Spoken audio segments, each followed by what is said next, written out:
algumas lições, o que é ser um cristão. E hoje a gente chega à 6ª lição, que vai tratar do assunto dos ídolos para Deus.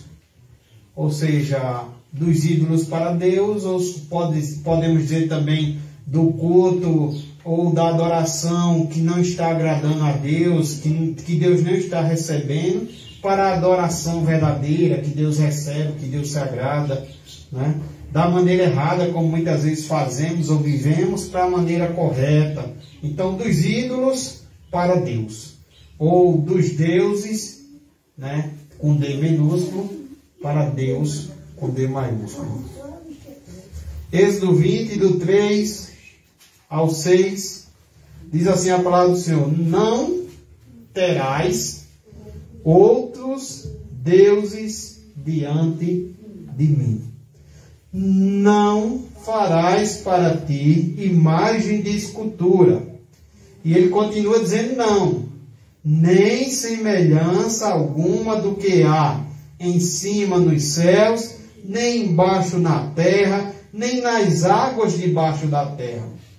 Não as adorarás, nem lhes darás culto, porque eu sou o Senhor, teu Deus, Deus zeloso, que visita a iniquidade dos pais nos filhos até a 3ª e 4ª geração daqueles que me aborrecem. E faço misericórdia até 1000 gerações daqueles que me amam e guardam os meus mandamentos. Pai amado, querido Deus, te pedimos mais uma vez, que o Senhor nos ajude nesse estudo, possamos aprender mais do Senhor nessa noite, e oramos e pedimos em nome de Jesus. Amém. Então o tema é dos ídolos para Deus. E poderíamos começar perguntando qual é o primeiro mandamento. E geralmente, né, as pessoas dizem que o primeiro mandamento é amar a Deus sobre todas as coisas. E de fato, irmãos, amar a Deus acima de todas as coisas, né? E também sabemos que ao próximo como a si mesmo, que é o segundo mandamento. De fato, esses 2 mandamentos é o resumo do que exige todos os outros mandamentos que temos aqui em Êxodo capítulo 20. Amar a Deus sobre todas as coisas e ao próximo como a si mesmo é o segundo mandamento, né? Amar a Deus sobre todas as coisas é o primeiro, e amar o próximo como a si mesmo sendo o segundo. E os 2 resumem todos os mandamentos que temos aqui em Êxodo capítulo 20, do versículo 3 até o versículo 17.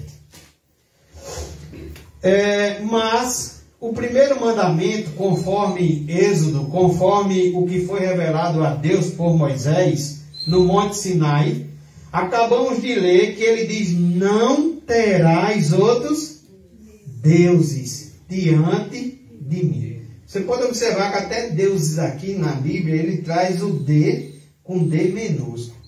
Não sei se você já tinha observado isso. Sempre que a Bíblia traz um Deus que não é o nosso Deus verdadeiro, ele sempre traz com D minúsculo. E o nosso Deus com D maiúsculo. O Deus bíblico com D maiúsculo. Então ele diz: não, esse Deus com D maiúsculo, esse Deus que diz lá no início de Êxodo capítulo 20, que foi ele que tirou o povo da casa da servidão, que tirou da terra do Egito, da casa da servidão. É esse Deus que diz: não terás outros deuses diante de mim. A principal preocupação a principal preocupação do primeiro mandamento, portanto, irmãos, é para que a gente não caia no pecado de idolatria. Então, não tenham outros deuses diante de mim. Essa é a principal preocupação, é que a gente não caia no pecado da idolatria. E o segundo mandamento, aqui em Êxodo, define e expande esta ideia para o culto.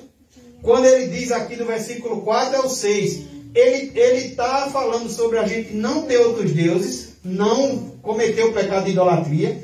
E agora do 4 ao 6, ele vai estender isso ao culto. A quem a gente deve cultuar, a quem a gente deve adorar. Então a gente não pode cultuar esses outros deuses. A gente não pode adorar esses outros deuses. E ele diz, versículo 4, né? Não farás para ti imagem de escultura. nem semelhança alguma do que há em cima nos céus. Ele primeiro disse, não faça para ti imagem de escultura. Não faça. E ele ainda vai dizer que a gente não pode fazer nenhum tipo de imagem que tenha semelhança alguma com alguma coisa que há no céu, nem embaixo na terra, ou seja, nenhuma semelhança com nada que há embaixo na terra, nem nas águas debaixo da terra. Não as adorarás, nem lhes darás culto. Ele diz por quê? Além de ele já ter dito lá em cima, que ele é o Senhor, teu Deus, que te tirei da terra do Egito, da casa da servidão. Ele diz, porque eu sou o Senhor, teu Deus, Deus o quê? Zeloso, que visita a iniquidade dos pais nos filhos até a terceira e a quarta geração, daqueles que me aborrecem e faço misericórdia até 1000 gerações, daqueles que me amam e guardam os meus mandamentos. Então, meus irmãos, é, portanto, bastante sugestivo nessa leitura aqui, que o primeiro e o segundo mandamento tratem especificamente, em resumo, sobre a questão de quê? Idolatria. Né? Então, em toda a Bíblia também, meus irmãos, mas não vamos pensar que isso se encontra apenas aqui. Não é só aqui no livro de Êxodo, do Êxodo capítulo 20, do versículo 3 ao 6, que a gente encontra acerca de não cometer a idolatria. Eu quero dizer a vocês, irmãos, que tanto o Antigo Testamento quanto o Novo Testamento está cheio de centenas de alertas, centenas de proibições contra a idolatria. Se você ler o livro de Isaías, você encontra isso muitas vezes. E vários outros livros, tanto o Antigo como o Novo Testamento. Então, meus irmãos, Israel entendeu que a expressão que resumia toda a religião do Antigo Testamento era: ouve Israel, o Senhor, nosso Deus, é o único Senhor. Deuteronômio, capítulo 6, versículo 4. Ouve Israel, o Senhor. E ele bota Senhor com todas as letras maiúsculas. Nosso Deus, Deus com D maiúsculo, é o único Senhor, mais uma vez, todo maiúsculo. Isso significa que qualquer coisa, irmãos, qualquer coisa, qualquer objeto e até mesmo qualquer pessoa que se torne rivais para nós em relação a Deus, isso se torna o quê? Idolatria. Quem é o nosso único mediador? Vamos ler 1 Timóteo? Capítulo 2, versículo 5. 1 Timóteo.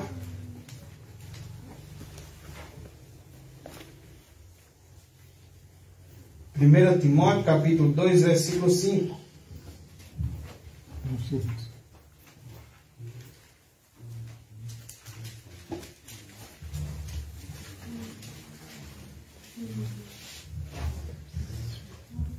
Ele diz: porquanto há um só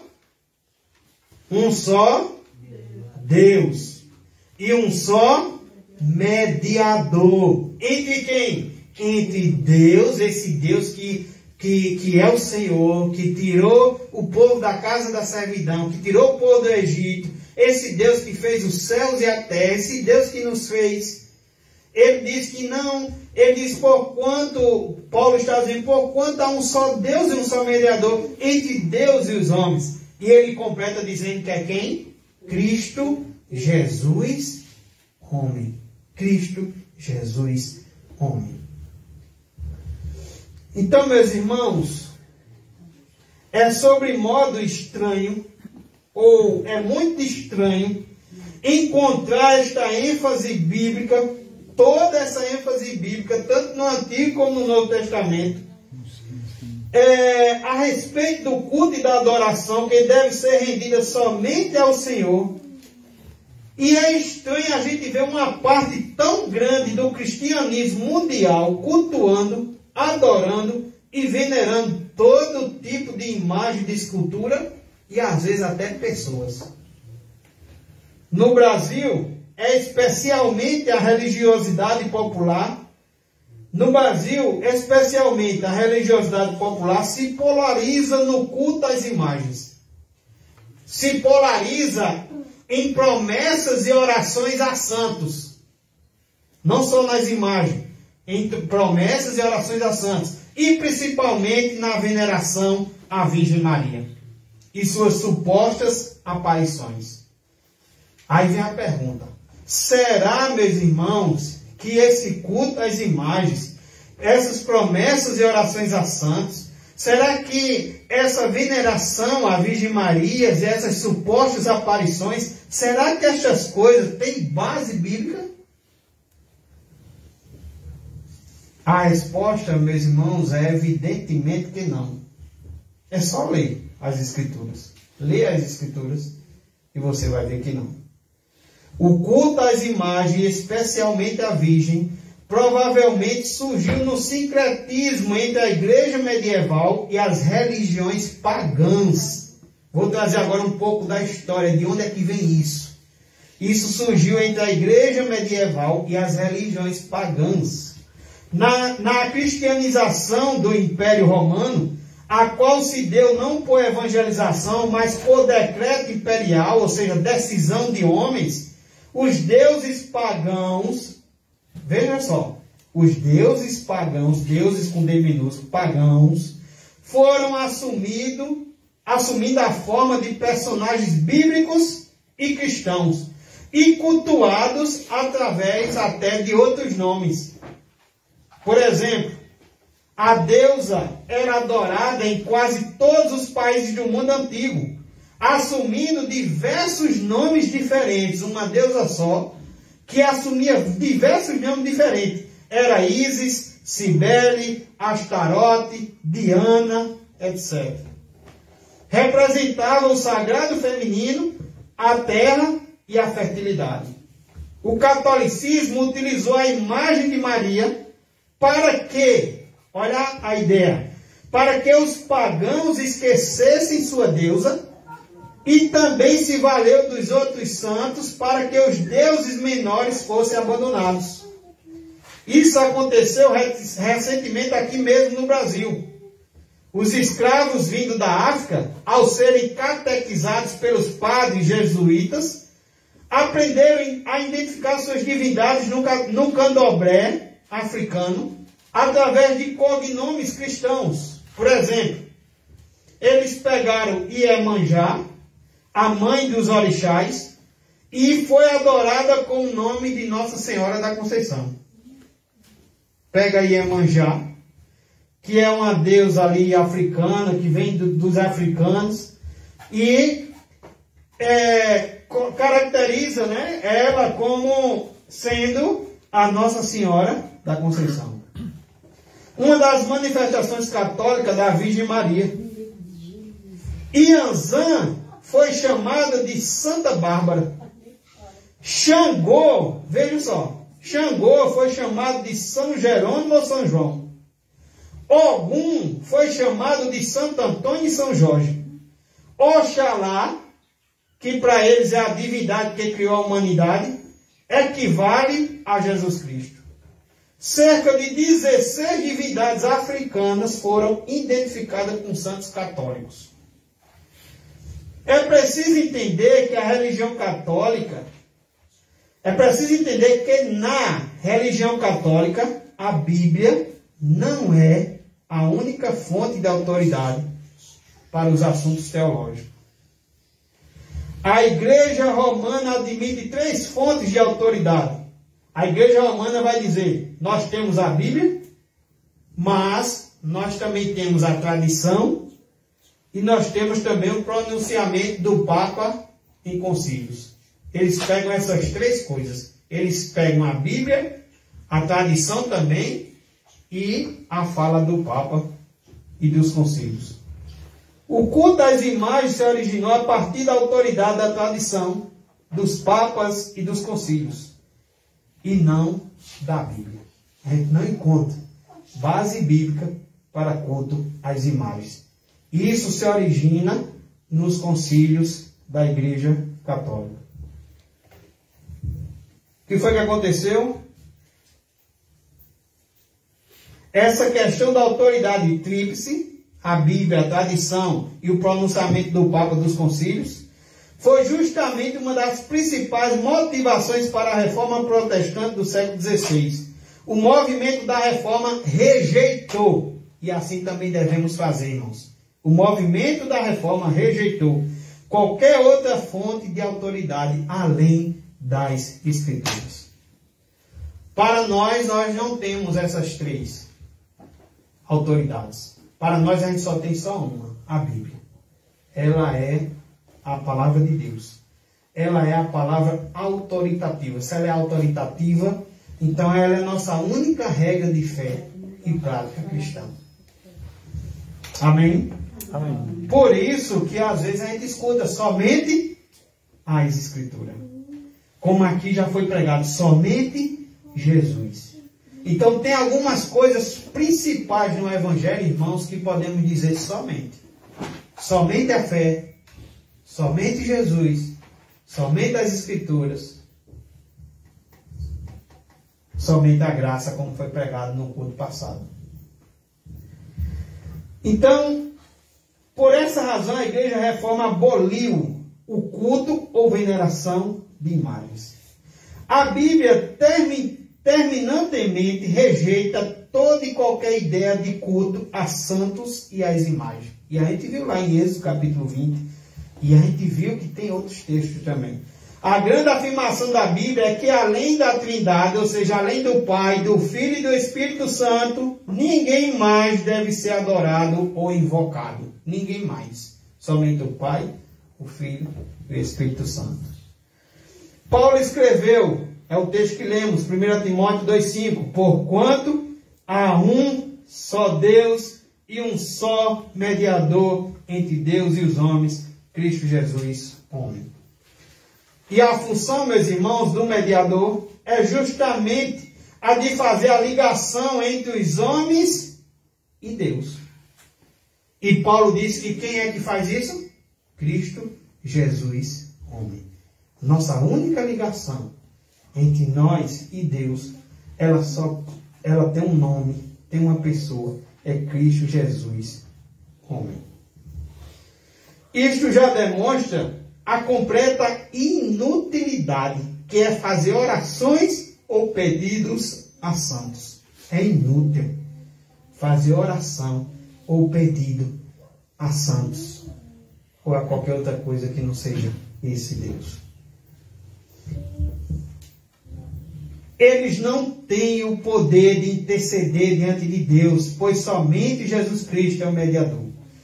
Ele é o nosso único intercessor, como diz também em Hebreus 7, 25, 1 João 2:1. Paulo, que escreveu essas palavras, Paulo jamais pensaria em si mesmo como um mediador. A gente vê aqui que Paulo diz que há uma única pessoa que pode fazer a ligação entre Deus e os homens, é Cristo Jesus. Paulo não diz que é ele. Paulo não diz que é outra pessoa. Paulo diz que é Cristo Jesus. Se você olhar também para Pedro, Pedro também fala em Atos 4:12. E não há salvação. Desculpa. Pedro, né? Pedro também não, pois ele pregou em um de seus primeiros sermões. Está lá em Atos 4:12. E não há salvação em nenhum outro, porque abaixo do céu não existe nenhum outro nome dado entre os homens pelo qual importa que sejamos o quê? Salvos. Isso demonstra que é tolice invocar o nome de algum santo, pois há somente um nome que foi dado aos homens. Por isso, meus irmãos, a oração somente deve ser feita em nome de quem? De Jesus. João 15:16, se você quiser conferir.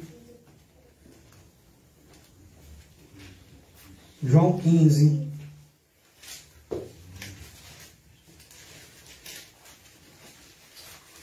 João 15:16.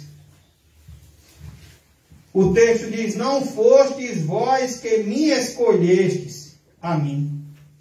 Pelo contrário, eu vos escolhi a vós outros, e vos designei para que vades e deis fruto, e o vosso fruto permaneça, a fim de que, preste bastante atenção agora, tudo quanto pedides ao Pai, e Jesus diz que é em quem? Em meu nome, Ele vos conceda.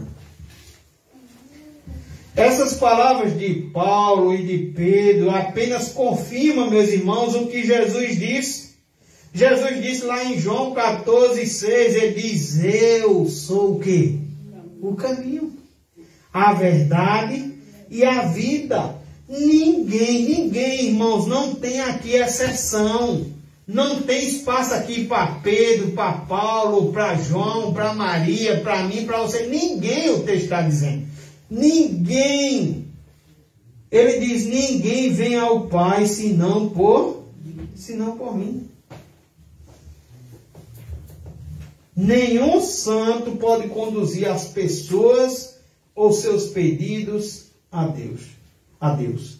Esta é uma prerrogativa exclusiva de quem? De Jesus, o nosso único e suficiente, porque somente Ele, o único e suficiente Salvador e Mediador.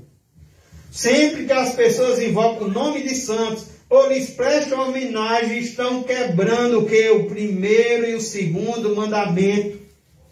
E sabe o que é que faz com isso? Desagrada o Deus Pai, Filho e Espírito Santo. Em Isaías 42:8 ele diz: eu sou o Senhor, este é o meu nome, a minha glória, pois não a darei a outro, nem a minha honra às imagens de escultura. Por isso que ele pode dizer: eu sou o Senhor.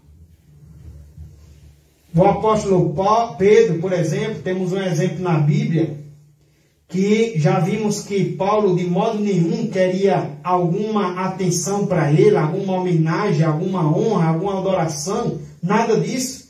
Ele disse que somente Jesus. E a gente vê Pedro também num exemplo ali em Atos 10, 24, 26. Diz que no dia imediato entrou em Cesareia. Cornélio estava esperando por eles.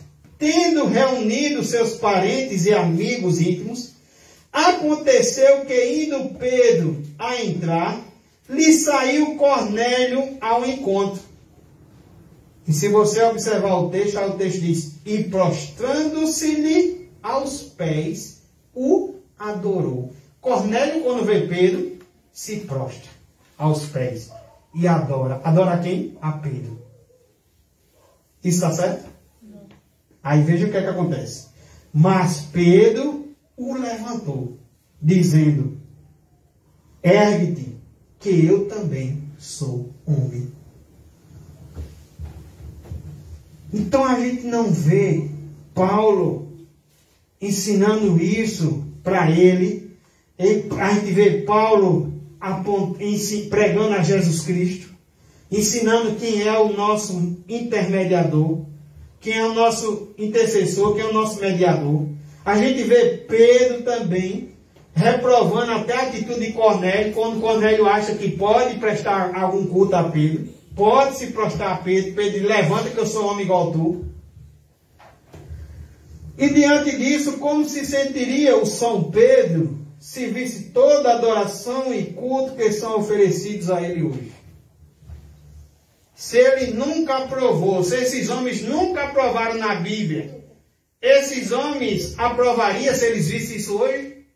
Essa adoração, esse culto que é dado a São João, a São Pedro. Outro exemplo é os anjos. Se você olhar em Apocalipse 22, do 8 ao 9, João, numa visão, o texto diz o seguinte, é Apocalipse 22, do 8 ao 9. O texto diz: eu, João, sou quem ouviu e viu estas coisas. E quando as ouvi e vi, aí João diz, olha o que é que João diz: prostrei-me ante os pés do anjo que me mostrou essas coisas. O texto está dizendo que João vê o anjo e se prostra nos pés de quem? Do anjo. A gente já viu que isso não poderia ser a homem nenhum. Será que pode aos anjos? A gente vê agora João se ajoelha, se prostra nos pés dos anjos.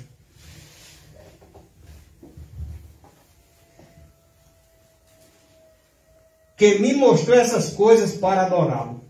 Então ele me disse, vê o que foi que o anjo disse a João. Vê, não faças isso.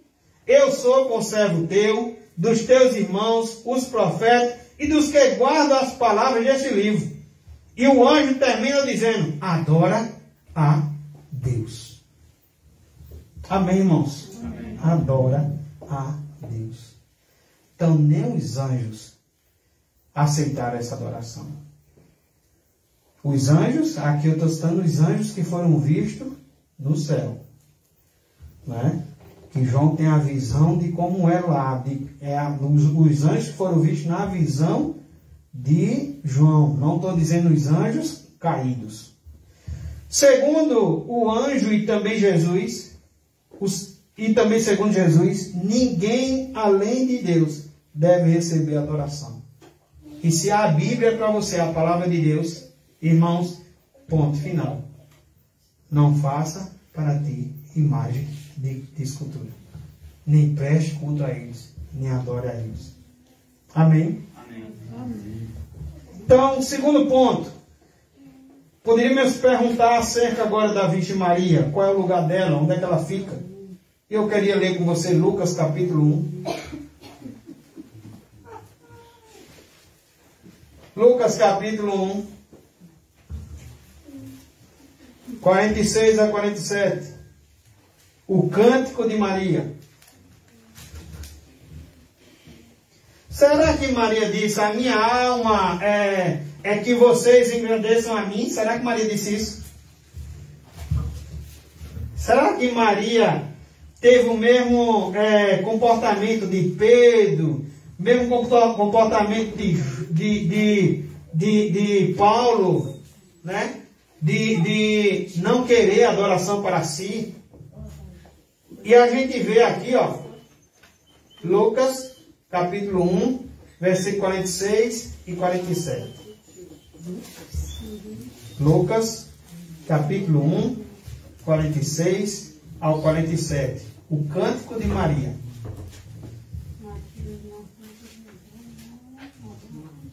Amém?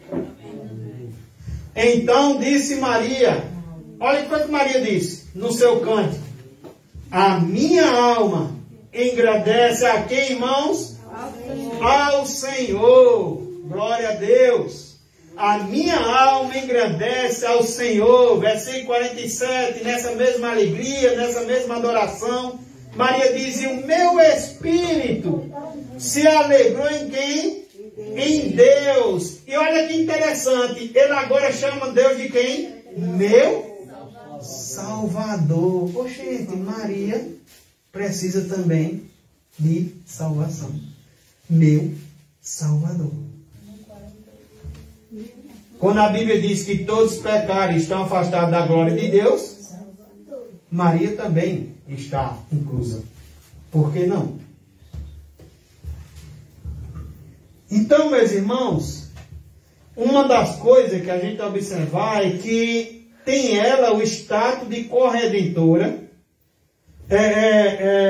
o que o catolicismo lhe confere, e pode ser cultuada. Será que ela tem esse status de corredentora? E será que ela pode ser cultuada?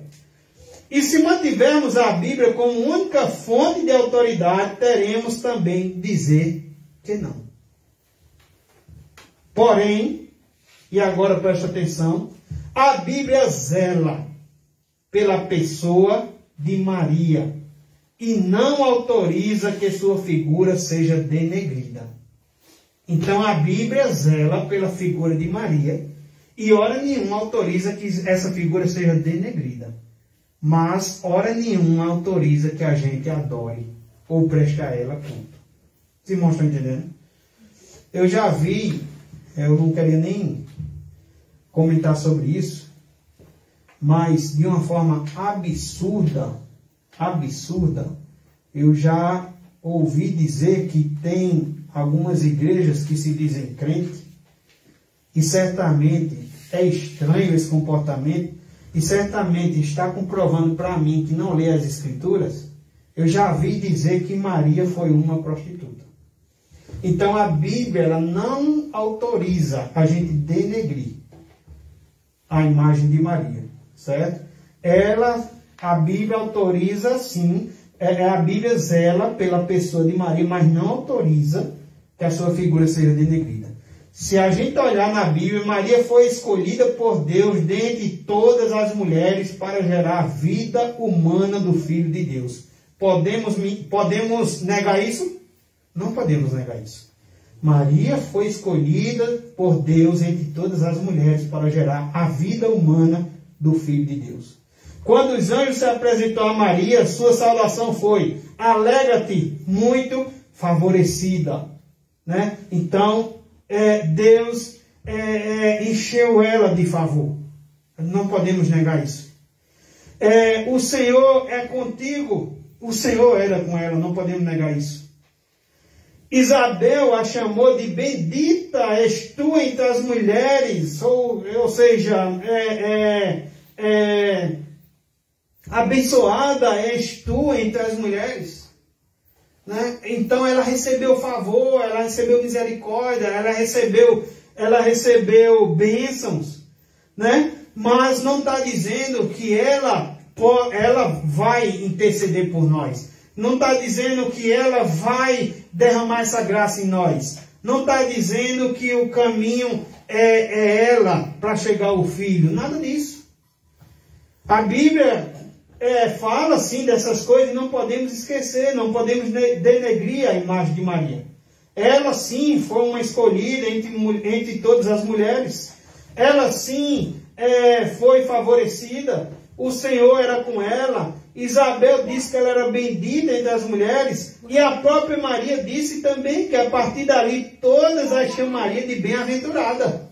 Ela mesma disse também que todos, a partir daquela história, iriam olhar para Maria e dizer: Maria foi uma mulher mais que feliz.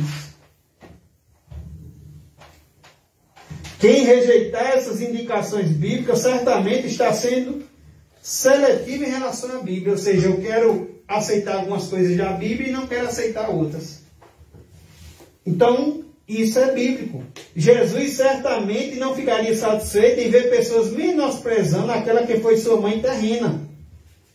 Agora eu chamo você a atenção mais uma vez. Mas nada disso faz de Maria uma corredentora. Maria reconheceu que Deus era o seu Salvador. Acabamos de ler. A minha alma, ela diz, se engrandece a quem? O Senhor.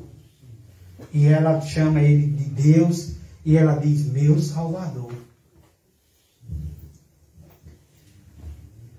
Todos os termos.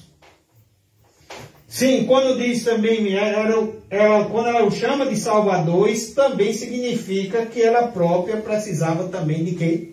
De salvação. É o que a Igreja Católica nega, que ela não precisaria de salvação, porque seria santa e santa para sempre. E a Bíblia diz que há um único que viveu aqui entre nós e que nunca pecou. Esse é somente Jesus. Então, todos os termos e status que o catolicismo atribui a Maria são totalmente alheios à Bíblia, totalmente contra. Não encontramos base bíblica para afirmar o que o catolicismo vai dizer acerca de Maria. Em 392 depois de Cristo, veja, irmãos, 392 depois de Cristo, pela primeira vez, Maria foi declarada perpetuamente virgem pelo Papa Ciríaco. Então, somente em 392 já tínhamos a Bíblia, né? Já tínhamos o que a palavra de Deus estava dizendo. Se levanta homens na terra e declara que ela é perpetuamente virgem. Ela era virgem e continuou sendo virgem até o final de sua história.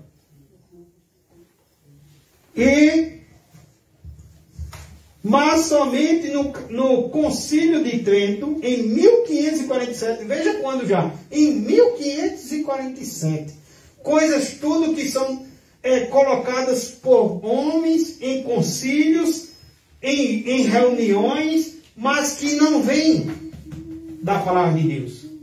Se reuniram e tomaram essas posições, declararam essas afirmações, mas não vinha da Bíblia, não vinha da palavra de Deus. Porque eu já disse a você, eles consideram a Bíblia, mas também tem que ter a tradição e também tem que ter o que o Papa diz. E aqui eu digo a vocês, o que eu estou dizendo, vocês têm que abrir a Bíblia e conferir se é verdade. Porque a Bíblia é a única regra de fé e prática cristã. A Bíblia é a palavra de Deus.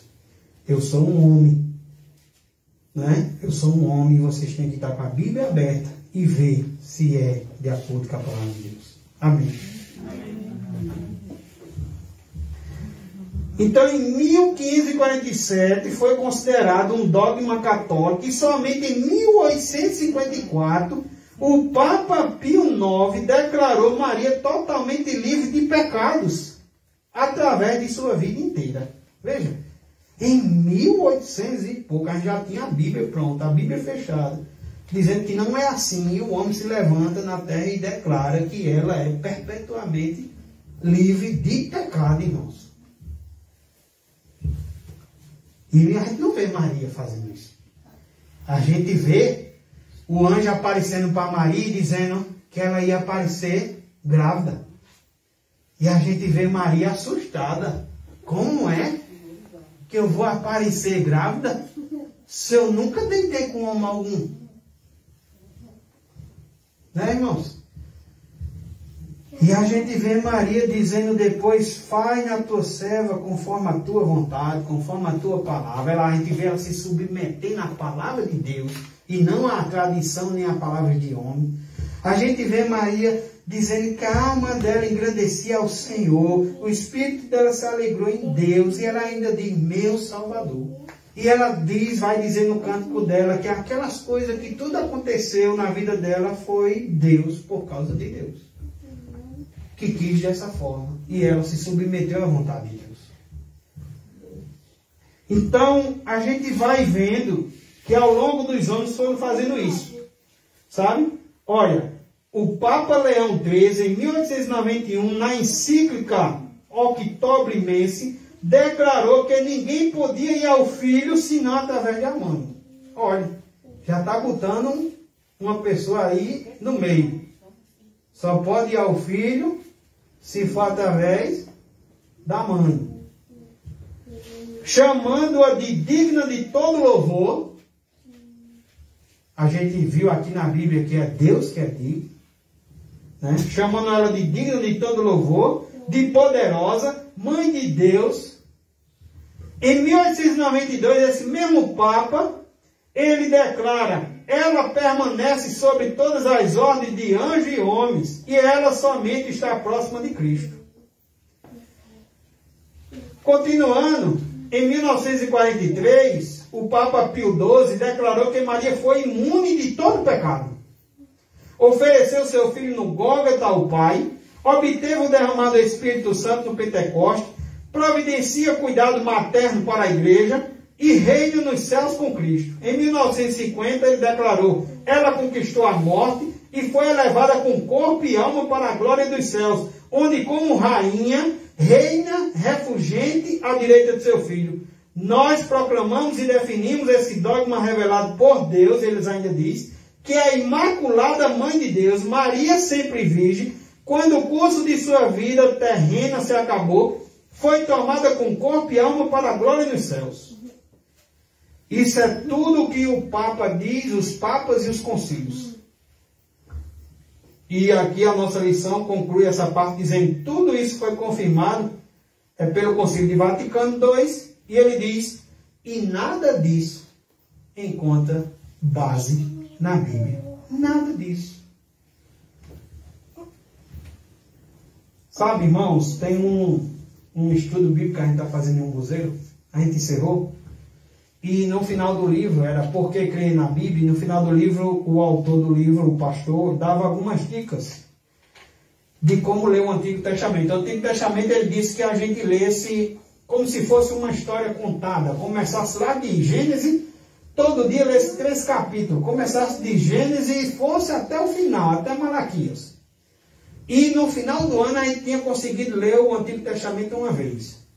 Quando chega no Novo Testamento, ele dá outra dica. Ele diz que, como o Novo Testamento é cheio de cartas, geralmente quando a gente lê uma carta, a gente nunca lê um pedaço e depois vai ler o final. A gente quer ler a carta toda. Então ele disse, olha, faça o seguinte, pegue uma carta no Novo Testamento, vamos pensar em 1 João, e você pega 1 João e tem, por exemplo, 5 capítulos. Se 1 João tem 5 capítulos, é 7 capítulos, não me lembro agora, você pega 1 João e lê ele todinho no dia. Porque aí só vai dar 30 minutos. E faça isso 30 dias. Você vai passar o mês todinho só lendo 1 João. Quando terminar 30 dias, você lê o 1 João quantas vezes? 30 vezes. E ele diz, você vai saber o que é que tem em cada capítulo. Engraçado que ele diz assim no final, e ninguém mais vai te enganar. Então leia a Bíblia, que ninguém vai lhe enganar. Então, os evangelhos revelam que Maria teve outros filhos. Como é que ela continuou perpetuamente virgem?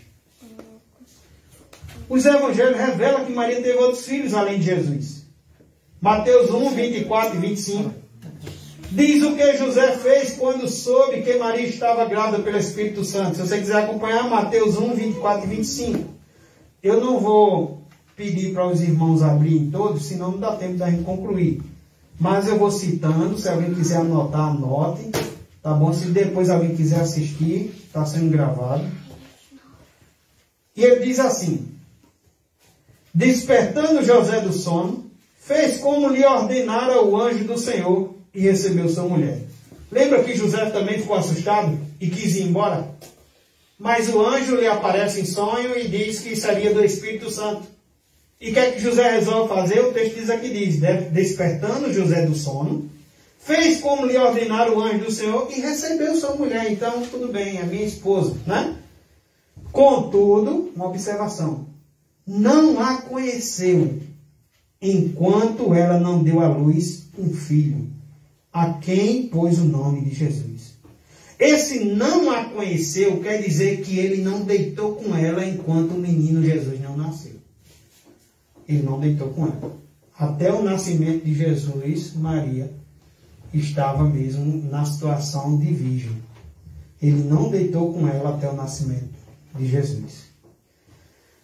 Então o texto diz que José não consumou, não coabitou e não consumou o casamento com Maria enquanto ela não deu à luz. E a presença da expressão enquanto indica que após o nascimento de Jesus, eles viveram como um casal normal. Enquanto Jesus não nasce, ele não deita com ela, não coabitou com ela. Mas depois que Jesus nasce, ele é o esposo dela e ele agora deita com ela como esposa.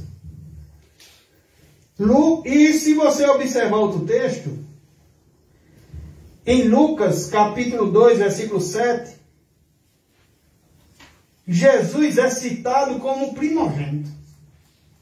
Vê. E ela deu à luz o seu filho primogênito, enfaixou e o deitou numa manjedoura, porque não havia lugar para elas na hospedaria. Irmãos, o que é primogênito? O que é primogênito?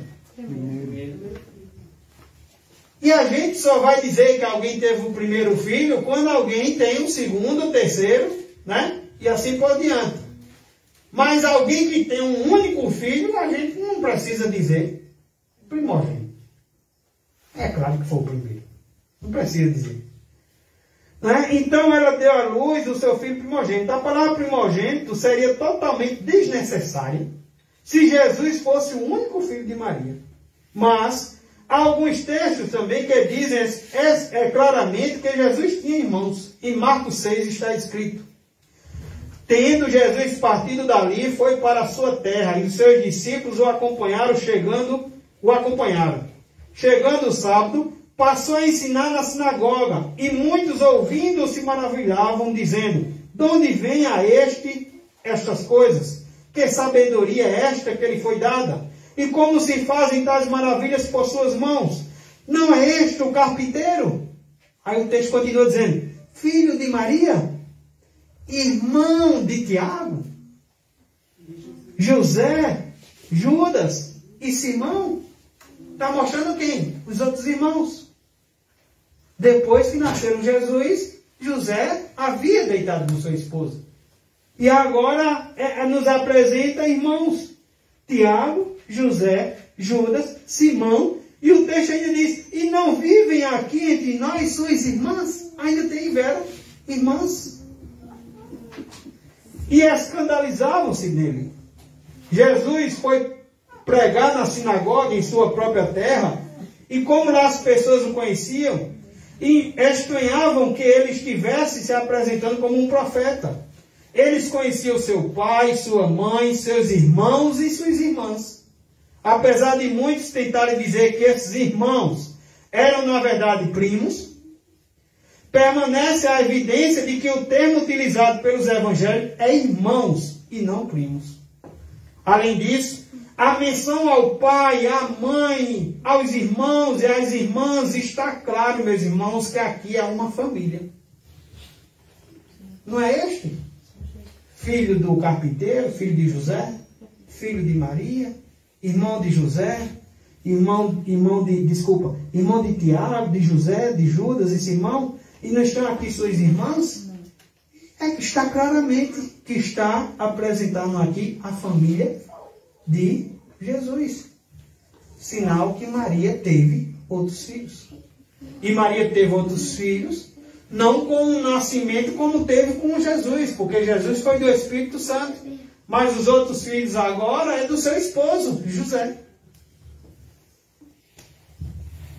Então, não se firma dizer que ela era virgem e continuou perpetuamente virgem.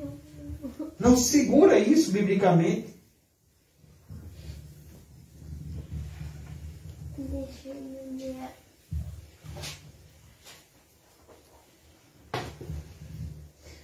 E a gente observa que Jesus se recusou a conhecer a sua mãe algum tipo de louvor especial. Só podemos entender, né, quando a gente olha aqui em Marcos 3, do 31 ao 35, quando se fala dos parentes de Jesus, Marcos diz o seguinte: nisto chegaram sua mãe, Marcos 3, 31 e 35, ao 35. Nisto chegaram sua mãe e seus irmãos, e tendo ficado do lado de fora, mandaram chamá-lo. Muita gente estava sentada ao redor dele e lhe disseram: olha, tua mãe, teus irmãos e irmãs estão lá fora à tua procura. Então ele lhes respondeu dizendo: quem é minha mãe e meus irmãos? E correndo a olhar pelos que estavam sentados ao redor, disse: eis minha mãe e meus irmãos. Portanto, qualquer que fizer a vontade de Deus, Jesus diz: esse é meu irmão, irmã e mãe. Então Jesus ele se recusou a conceder à sua mãe algum tipo de louvor especial.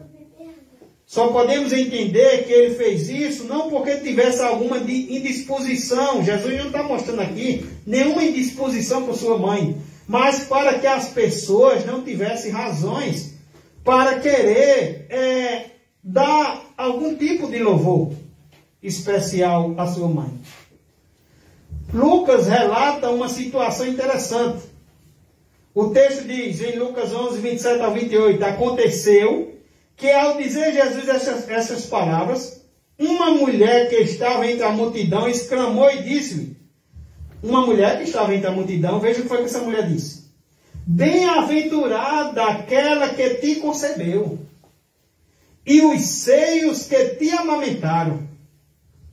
Ele, porém, respondeu: antes, bem-aventurados são os que ouvem a palavra de Deus e as guardam. aparece uma mulher que quer dar algum tipo de louvor a quem? A mãe de Jesus. E diz que bem-aventurado, mais que feliz, é aquela que o concebeu. Dando a ela algum tipo de louvor especial, algum tipo de adoração. E Jesus diz, olha, bem-aventurado é aquele. Bem-aventurados são os que ouvem a palavra de Deus e aguardam. Evidentemente, não há qualquer atitude, mais uma vez, eu volto a dizer, deselegante de Jesus com sua mãe. Apenas ele não fez questão de colocá-la no centro das atenções. O centro das atenções não é quem concebeu, quem deu, a pessoa que engravidou. O centro das atenções, meus irmãos, é quem nasceu. O centro das atenções é quem foi crucificado no meu e no seu lugar. É quem carregou as minhas feridas e as suas feridas. É quem perdoou os nossos pecados. Ele sim é o centro do Evangelho.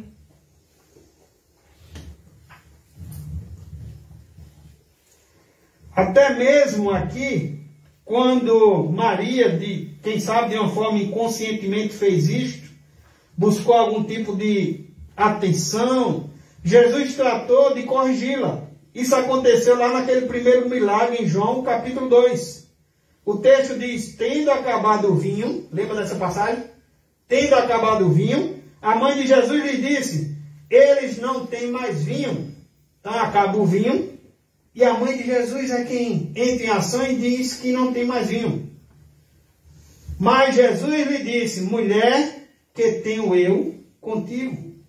Ainda não é chegada a minha hora. Então ela falou aos serventes, fazei tudo o que ele vos disser.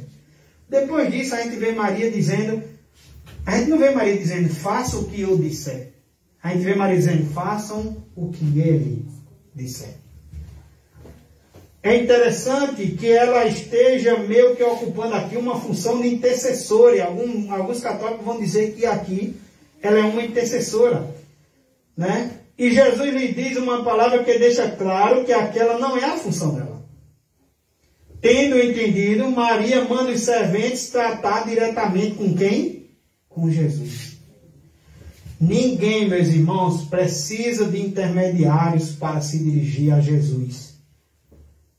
Nem mesmo da mãe dele. Uma terceira coisa que eu queria ver com os irmãos nessa noite é a respeito do culto agradável a Deus. Por quê? Porque o que lemos em Êxodo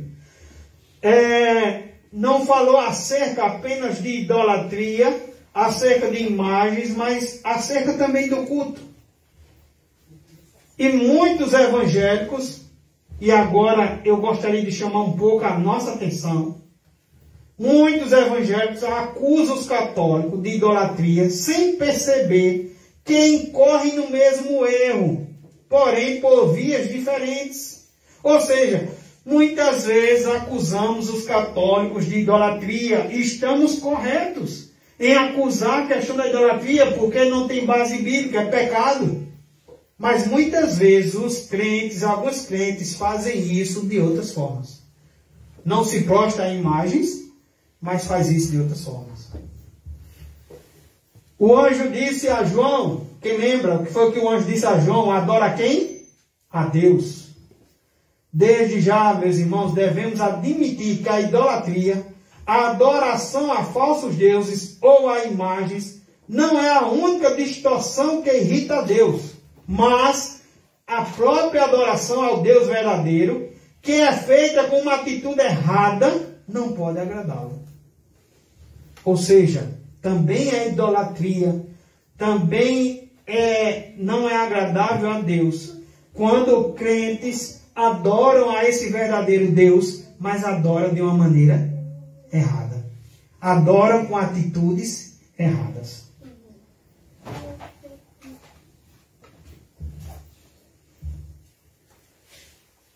Isto quer dizer que nem toda adoração agrada a Deus. Lembre bem disso. Nem toda adoração agrada a Deus.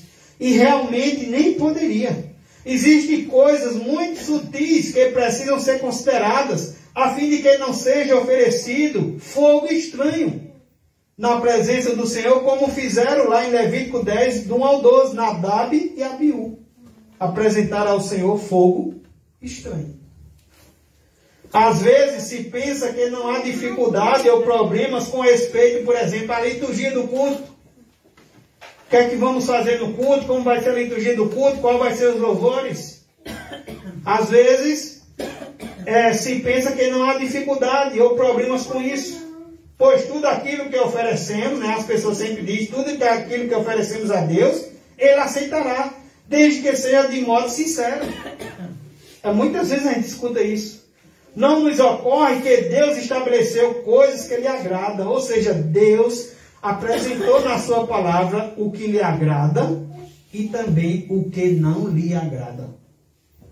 Se quisermos que nosso culto seja aceitável, precisamos submetê-lo à revelação divina. Se a palavra de Deus aprovar, irmãos, podemos ficar tranquilos e perseverar em nossa atitude. Mas se ela desaprova, se a palavra de Deus desaprovar, humildemente devemos reconhecer diante de Deus o nosso erro e retornar ao princípio bíblico que Deus estabeleceu. Mesmo quando o verdadeiro Deus é adorado, podem existir problemas que tornam esta adoração desagradável e inaceitável para Deus. Isso é o que podemos chamar de cultuar a Deus de forma errada. Há muitos exemplos bíblicos que elucidam bem esse ponto. Existem formas de culto que, ao invés de agradar a Deus, causam sofrimento a Deus. Isaías, capítulo 1. Eu queria dar uma lida com você. Isaías, capítulo 1.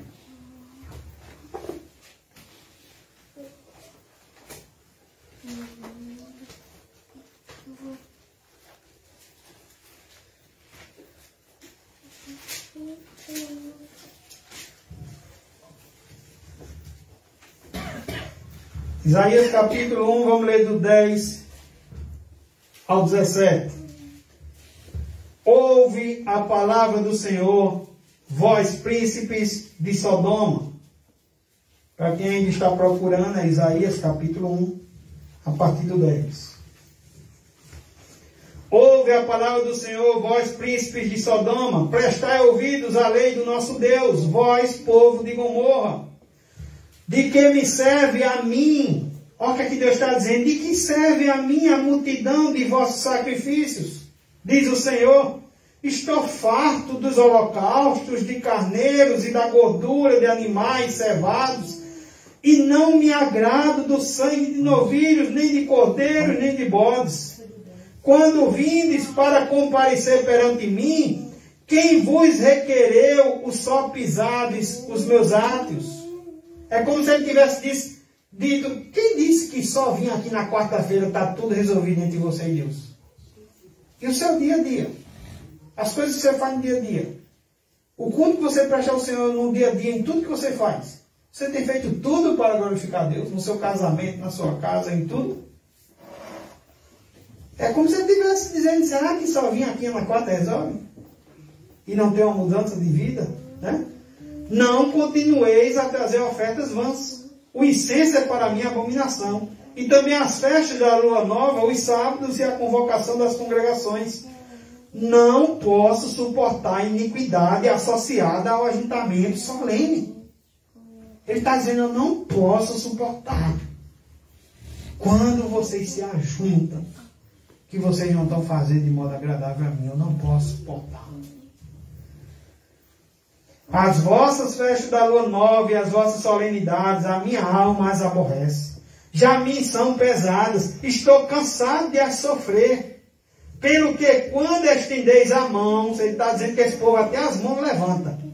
Escondo de vós os olhos, ó, quando vocês estendem a mão, eu escondo de vocês os olhos. Sim, quando multiplicais as vossas orações, não as ouço, porque as vossas mãos estão cheias de sangue. Lavai-os, purificai-vos, tirai a maldade de vossos atos, de diante dos meus olhos, cessai de fazer o mal. Aprendei a fazer o bem, atendei à justiça, repreendei ao opressor, Defendei o direito do órfão, pleiteai a causa das viúvas. Façam isso. E vocês vão chegar a mim de modo sincero, o Senhor está dizendo, e eu vou receber o louvor e a adoração, o culto de vocês. Então, meus irmãos, mesmo quando o verdadeiro Deus é adorado, pode existir problemas que tornam essa adoração desagradável e inaceitável perante Deus. E vimos que algumas coisas aqui, em vez de agradar a Deus, estavam causando sofrimento. O primeiro capítulo de Isaías nos relata que chegou um momento na história de Judá em que o culto oferecido pelo povo já não podia ser aceito por Deus. Era um culto que estava causando sofrimento a Deus. A maior queixa de Deus contra o povo é que esse povo desobedecia contínua e abertamente a Deus.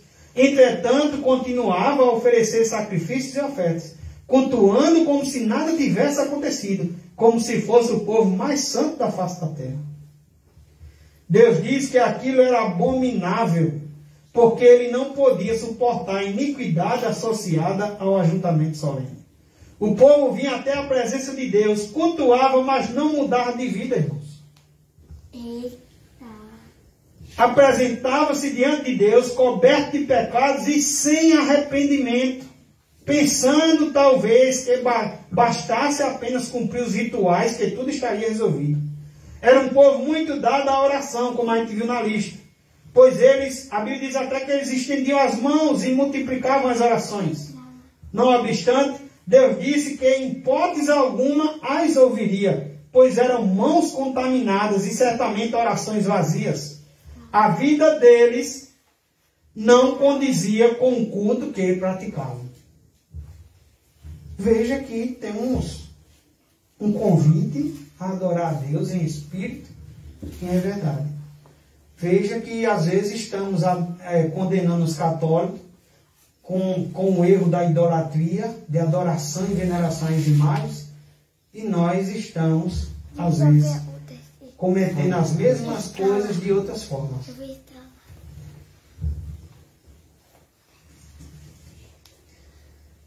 Um outro exemplo de culto que não pode agradar a Deus é aquele que não leva em consideração os atos passados de Deus e não obedece a sua palavra. Temos um exemplo disso no livro de Êxodo, capítulo 32.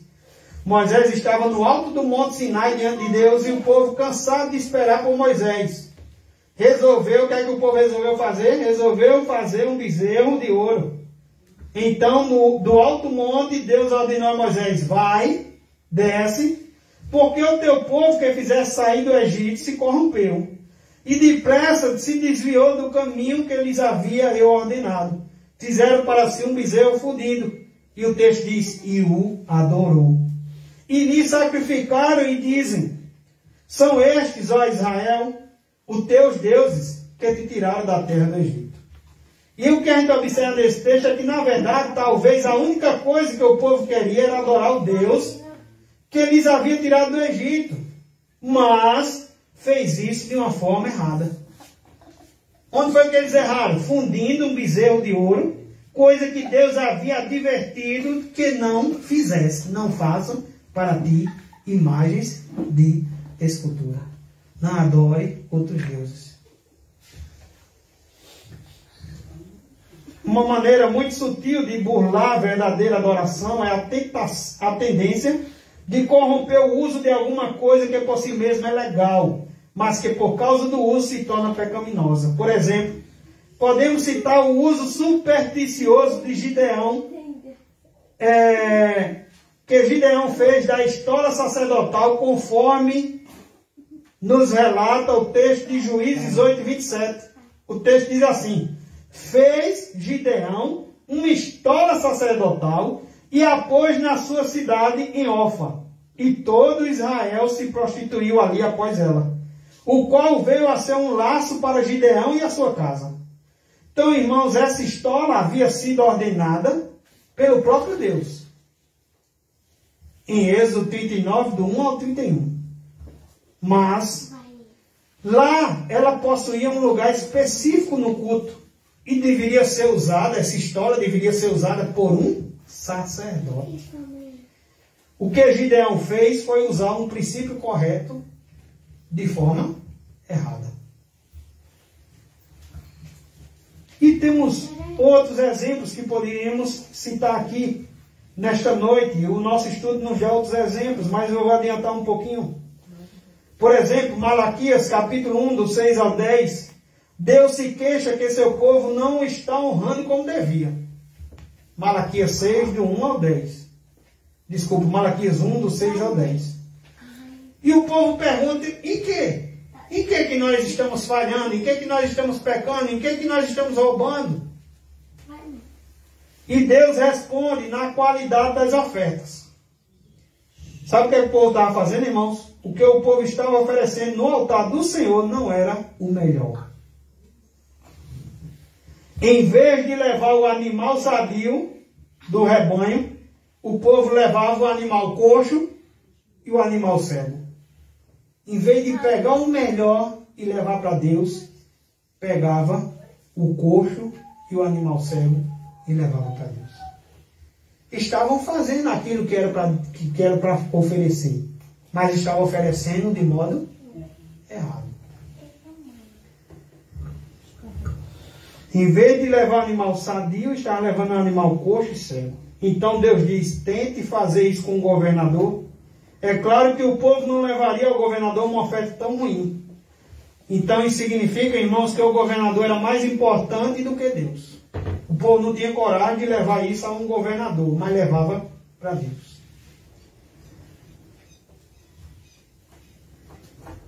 O que é que Deus diz?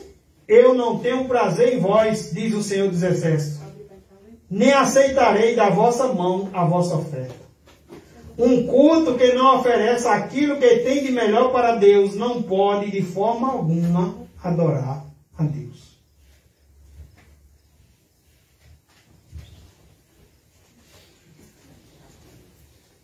Em Amós capítulo 5, versículo 21 e 24, o Senhor diz, aborreço, desprezo as vossas festas, e com as vossas assembleias solenes não tenho nenhum prazer. Afasta de mim o estrépito dos teus cânticos.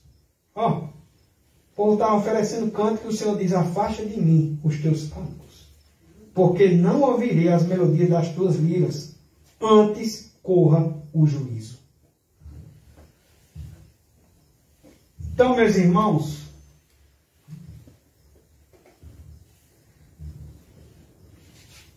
se o povo não consegue ser íntegro no dia a dia, de nada adianta se apresentar diante do Senhor com louvores profissionais ou com os melhores louvores.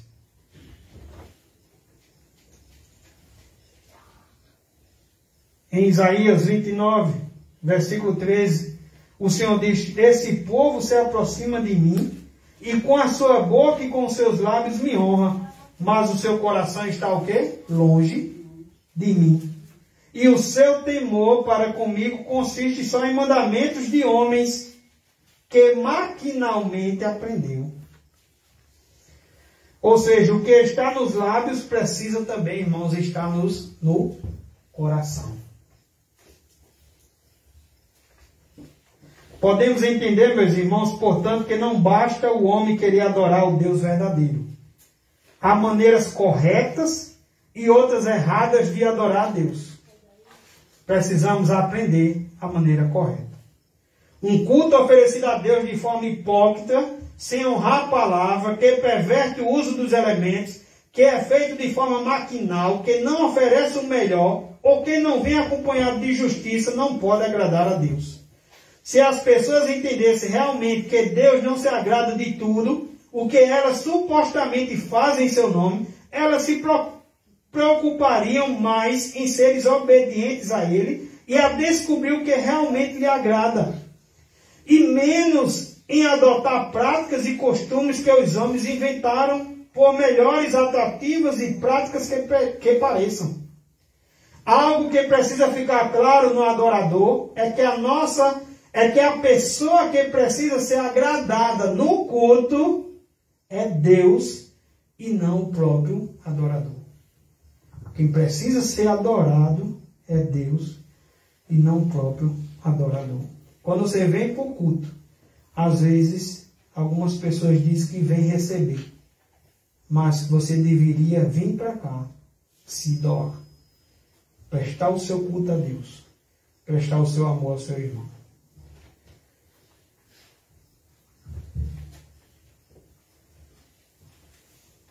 A questão final é: onde podemos descobrir o que agrada a Deus?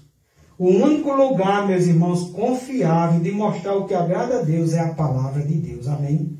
Amém. É na palavra de Deus. A Bíblia é a nossa regra de fé e prática. Somente nela podemos encontrar um ensino confiável para entendermos o que agrada a Deus. Se desprezarmos a Bíblia e confiarmos em nossas opiniões, certamente não estaremos honrando aquele que inspirou a Bíblia e a entregou a nós para que fosse o meio pela qual teríamos de conhecê-lo. Às vezes a gente fica, eu acho que é isso, eu acho que é aquilo, eu vou fazer isso, eu vou esperar as coisas tocar no meu coração. Não, é a Bíblia, é o que a Bíblia diz e pronto, final. Pelo menos Jesus disse que aqueles que são seus verdadeiros discípulos, eles amam os seus mandamentos. Eu quero finalizar lendo com você Mateus 15, do 17 ao 19.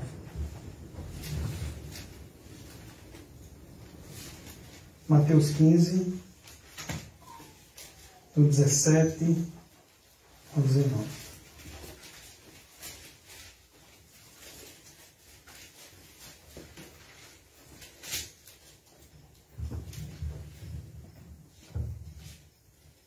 Diz assim: não compreendeis que tudo que entra pela boca desce para o ventre e depois é lançado em lugar escuso? Mas o que sai da boca vem de onde? Do coração. E é isso que contamina o homem. Né? O que contamina o homem não é o que entra, ele está dizendo, é o que sai da boca, porque vem do coração. Porque do coração, aí mostra aí, irmãos, o que pode vir do nosso coração. Procede maus desígnios, o quê? Homicídios, adultérios, prostituição, furtos, falsos testemunhos, blasfêmias. São estas as coisas que contaminam o homem, mas o comer sem lavar as mãos não o contamina. Finalmente, precisamos ter cuidado com os ídolos do coração. Às vezes você não está se prostrando às imagens, mas você tem ídolos no seu coração. Deve ser entendido que nossa tendência é sempre identificar a idolatria com algum tipo de ritual ou objeto externo. Porém, existem ídolos mais sofisticados. Os ídolos do coração. E não estamos nem mesmo pensando na idolatria grosseira, que é o excesso de admiração de muitos crentes por artistas evangélicos ou não, ou até mesmo por pregadores famosos. Achei interessante que aqui ele cita isso, que às vezes a gente também tem alguns ídolos por cantores evangélicos, por bandas evangélicas. Só vou para o culto se for a banda tal. Só vou para o culto se for o pregador tal. Isso acaba se tornando ídolos também no nosso coração. Estamos falando daqueles ídolos íntimos associados aos pecados favoritos que levamos conosco pela vida. Jesus disse que a verdadeira contaminação que ameaça o ser humano não era de fora para dentro, mas aquela que vinha de dentro para fora. Comer sem lavar as mãos não tornava o ser humano impuro, segundo Jesus. Mas as palavras e ações originadas de sentimentos arraigados no coração davam vazão ao pecado. O que sai da boca, ele diz, vem do coração. E é isso que contamina o homem. Porque do coração procedem maus desígnios, homicídios, adultérios, prostituições, furtos, falsos testemunhos e blasfêmias. Esses são os verdadeiros ídolos do coração. Muitos crentes jamais se ajoelhariam diante de uma estátua, porém se dobram diante do adultério, se dobram diante da mentira, mas é só uma mentirinha. Mas foi uma mentirinha a meu favor, mas foi uma mentirinha para o bem. se dobra a pensamentos impuros, cultuam a ira, estão cheios de ira, estão cheios de ressentimento, estão cheios de inveja, estão cheios de falsidade em seus corações, estão alimentando isso todos os dias, fazem oferendas a eles, pois jamais estão realmente dispostos a abandoná-los. Ou seja, muitos crentes, muitas vezes, são confrontados com a palavra de Deus. Deixe a sua inveja, deixe a sua falsidade, deixe a mentira, abandona a mentira, abandona o adultério. Mas alguns querem continuar suavizando esses pecados, como foi pregado essa semana na igreja em Buzico. O livro conta de um pastor que estava saindo contra a mulher. E ele está dizendo a um amigo, e ele diz, eu tenho um caso. E o rapaz que está ouvindo, que é o autor do livro, ele diz que deveria ter olhado para ele e deveria ter dito, não chame isso de caso não, chame isso de adultério. A Bíblia chama isso de adultério. Então, às vezes, temos ídolos em nosso coração. Estamos sendo confrontados no culto, ouvindo a palavra de Deus, e não queremos abandonar esses nossos pecados. Estamos suavizando esses pecados. E isso também se torna o quê? Idolatria. Isso também é idolatria. Porque estamos amando essas coisas mais do que o Senhor.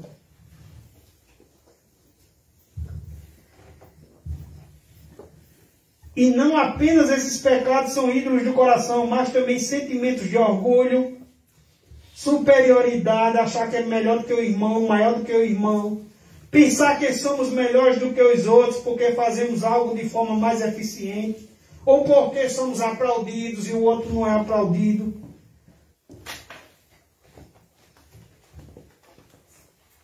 Nada mexe mais com o ser humano do que vaias ou aplausos.